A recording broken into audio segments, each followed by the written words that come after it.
Assalamu alaikum and hello everyone. I hope you're all doing well. So as you may or may not know, Ramadan is upon us and there are only a couple of days left, which is crazy. So what I wanted to start doing is sharing some of my tips and tricks that I do to prepare for the month of Ramadan. And I'm planning on doing a short series of videos, less than 5 minutes if I can squeeze it, to just share some of my tips and tricks, as I said, and some of the things that I'm going to be implementing for myself during Ramadan, and hopefully it helps you guys out. So without further ado, let's start with today. Today I want to talk about goals. What I mean by goals is just the things that I want to achieve during Ramadan. Everybody's goals will differ from one person to another. Your goals may be completely different to mine, and mine may be completely different to yours. No one person or the other's goals will be the same.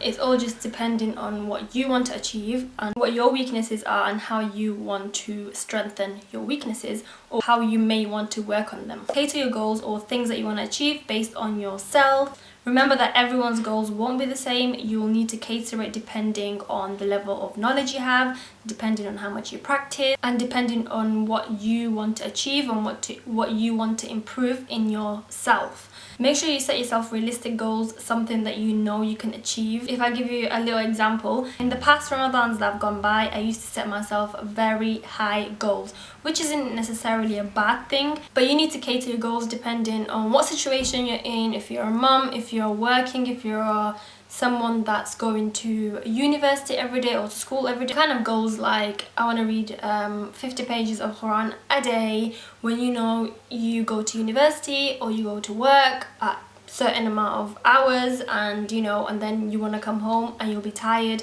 You won't be able to complete that. So set yourself realistic goals. That's what I mean. I've always wanted to finish the entire Quran each Ramadan. I used to say to myself, if I read 4 pages of the Quran after every salah or after every prayer, I will finish 20 pages by the end of the day, by the end of the 5 prayers, which is something that I've always wanted to do, and I always complete it for the first couple of days, and then I realize I'm falling behind.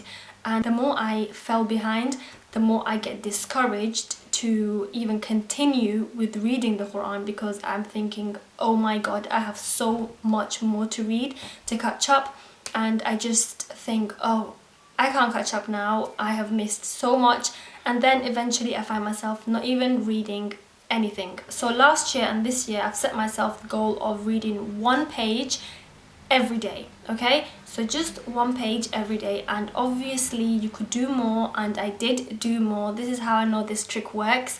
So I just set myself 1 page a day. That way you're going to be opening the Quran every single day, reading at least something, rather than thinking, oh, I have to read this much by the end of the day. No, just read something. At least you have read something. And try to remember that every verse or every line of Quran that you read during Ramadan, you're getting double the reward. So don't look at someone else who's reading 30 pages a day and you're looking at yourself and you're reading 1 page a day and think you're not as good as them. No. Remember that Allah loves those that perform good deeds in small amounts but regularly, rather than those that will perform one big good deed but just the once. If you end up completing the entire Quran in the month, that is amazing, but if you don't end up completing it, even if you complete half of it, that is a massive achievement, and take it as it comes, because remember, everyone's lives are different. Everybody's in different situations. Some people have kids and they have to take care of the kids and take care of the house, so every little you read is better than doing absolutely nothing.